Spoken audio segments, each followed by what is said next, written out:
c'est Karine. Est-ce que ça va bien aujourd'hui? Répondez-moi franchement. Est-ce que vous êtes dans une période où ça va vraiment bien ou vous avez plutôt l'impression que le ciel est en train de vous tomber sur la tête, que le sol est en train de s'ouvrir sous vos pieds ou que vous êtes littéralement aspiré dans une espèce de tourbillon négatif, que vous avez frappé le mur et que vous avez l'impression que vous ne serez pas capable de vous en sortir vivant? Aujourd'hui, 5 trucs pour passer au travers l'adversité, pour passer au travers les difficultés ou encore les jambettes de la vie.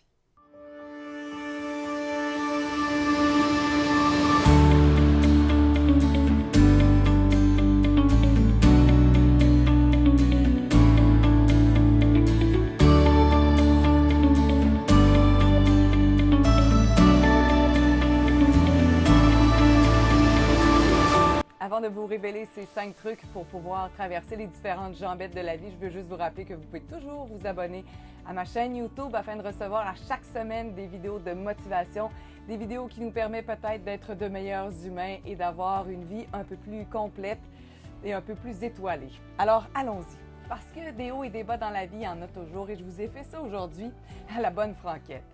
D'abord et avant tout, un des trucs, c'est de se dire que c'est un rituel de passage. Oui, un rituel de passage.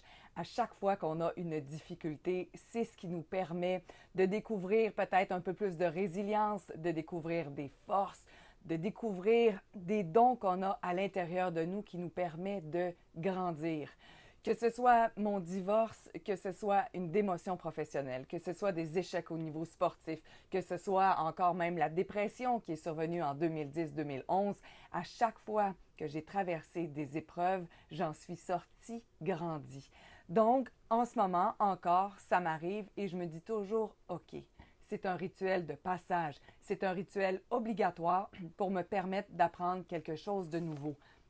Du moment où je me dis que c'est un rituel de passage, c'est comme si c'est un peu moins dur à traverser en me disant que c'est un défi qui est mis sur ma route actuellement, juste pour que je puisse grandir davantage. Et pour affronter chaque défi ou chaque obstacle, bien, ça prend beaucoup de force. Et une des façons d'avoir de la force, vous savez c'est quoi? C'est du sommeil. La clé, pour moi, c'est le sommeil. À chaque fois que je suis fatiguée, chaque montagne devient encore plus gigantesque et je deviens ma pire ennemie. Donc, du moment où je sais que je suis en phase houleuse, où je suis en phase critique, où je trouve ça tout est plus difficile dans ma vie, mais je vais faire vraiment attention pour dormir davantage, essayer de me détendre, faire de la méditation, prendre une tisane, prendre un bain chaud, avoir une discussion douce, mettre des chandelles, mettre de l'encens pour essayer de me détendre, de dormir le plus possible et de pouvoir avoir davantage d'énergie pour traverser ce qui s'en vient, qui ne me plaît pas toujours. Et lorsque j'ouvre mes yeux et je me dis « Oh non! » C'est vrai, il faut que j'affronte encore un monstre aujourd'hui, mais au moins je ne suis pas trop fatiguée et je vais être capable de le faire un peu plus dignement. Truc numéro 3, demandez de l'aide. C'est capital. L'épreuve que vous traversez actuellement a probablement déjà été traversée par quelqu'un d'autre. Donc, l'expérience de un peut servir à aider la personne qui vit un impasse en ce moment. Je sais à quel point c'est difficile de demander de l'aide. Des fois, on a honte, des fois, on ne se sent pas à la hauteur, puis on se dit « Ah, c'est sûr que je vais être capable de traverser ça tout seul. » Mais au nombre de groupes, entre autres, qu'il y a sur Facebook, c'est certain que vous êtes capable de taper votre problème, de trouver une communauté qui va être contente de vous appuyer, qui va être contente de vous supporter et de vous aider peut-être à traverser l'épreuve un peu plus difficilement. Donc, des fois, ça prend énormément du courage d'appeler quelqu'un et de dire « Allô, c'est Karine, je vis telle situation actuellement et je ne sais pas quoi faire. J'ai besoin de ton expérience. » Je l'ai fait cette semaine. Je l'ai fait cette semaine pour un problème X très important pour moi, d'avoir plus d'outils. Alors, j'ai laissé tomber les barrières, j'ai laissé tomber la honte, j'ai laissé tomber le « Oh mon Dieu, qu'est-ce qu'il va penser de moi? » Puis je me suis dit, bien, je vais appeler, puis je vais tenter d'avoir le plus d'informations possible. Donc, du moment où je sais que c'est un rituel de passage, que j'ai besoin d'énergie et que je dors davantage, que j'ai appelé à l'aide pour avoir des informations, la 4e étape, vous avez sans doute déjà un bon doute, c'est quoi? C'est passer à l'action. Vous savez, je vous parle souvent de plans pour atteindre les étoiles, mais c'est un plan aussi pour traverser la zone de turbulence. On ne peut pas rester toute seule en dessous du bureau, en dessous du lit, à attendre que l'orage passe en se disant « Oh, j'espère que je ne perdrai pas trop de frisettes ou que j'en perdrai pas trop de plumes. » Mais du moment où on a un plan de match, puis qu'on sait qu'on doit appeler le psychologue, le médecin, le thérapeute, le coach, le mentor, et que là, on a dit « OK, lundi, je vais faire ça, mardi, je vais faire ça, mercredi, je vais faire ça, jeudi, je vais faire ça », déjà, ça donne plus d'énergie parce que tu ne te sens pas perdu et tu as un plan. Parce que toucher les étoiles, c'est possible. Et toucher les étoiles après une zone de turbulence, bien, il y a quelque chose d'encore plus merveilleux. Et mon 5e conseil, avoir confiance. Avoir confiance. Des fois, c'est dur. Des fois, on s'imagine que ça va être impossible, que c'est sûr qu'on va y laisser notre peau ou presque. Mais après, quand tu es calme, tu es capable de regarder tout ce que tu as traversé jusqu'à présent et tu dis, OK, attends, j'ai toujours réussi jusqu'à maintenant.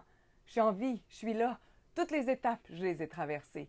Et cette étape-ci, aussi difficile qu'elle puisse être, même si elle me laisse presque sans voix, sans mots, puis je me dis, j'ai vraiment l'impression que je ne serai jamais capable, mais j'ai confiance. J'ai confiance que j'ai l'énergie nécessaire et j'ai confiance de pouvoir traverser ça dignement, même si c'est difficile. C'est pas d'être ultra positif en disant oui, oui, oui, ça va bien. Non, c'est juste d'avoir confiance au niveau intrinsèque, au niveau profond, dans les tripes, de se dire OK, oui. Je vais demander à l'univers, je vais demander à Dieu ou à l'Esprit Saint, je ne sais pas de quelle façon vous l'appelez, mais je vais demander qu'on m'aide et je vais faire confiance en la vie. La vie qui m'a mis peut-être cette épreuve-là juste pour que je puisse grandir davantage. Donc, quand il y a des épreuves, ne courbez pas trop le dos. Ne vous dites pas que c'est la fin du monde. Essayez de prendre peut-être, oui, 24-48 heures pour pleurer et être complètement démoli. Mais après, secouez-vous et appliquez ces 5 trucs. Vous allez voir à quel point, probablement, vous les avez déjà appliqués, mais sans les avoir écrits, et vous vous êtes rendu compte que c'est vrai. Vous connaissez très bien ces 5 façons-là de surmonter l'adversité. Encore là, je vous le rappelle, toucher les étoiles, c'est possible. Et toucher les étoiles après avoir traversé une tempête, l'orage, la grêle, la peur, la foudre, mais toucher les étoiles après cette zone de turbulence, c'est encore plus extraordinaire. Pour avoir différents trucs de coaching, je vous invite à venir sur mon site internet karinechampagne.ca. D'ici là, je vous souhaite de passer une belle semaine et n'hésitez pas peut-être, à me laisser vos commentaires pour me dire vos trucs, comment vous traversez les différentes tempêtes ou encore peut-être partager cette vidéo avec un ami qui traverse une zone de turbulence et qui aurait peut-être besoin d'un petit peu d'énergie, un petit boost pour se dire qu'il n'est pas seul. Bonne journée tout le monde.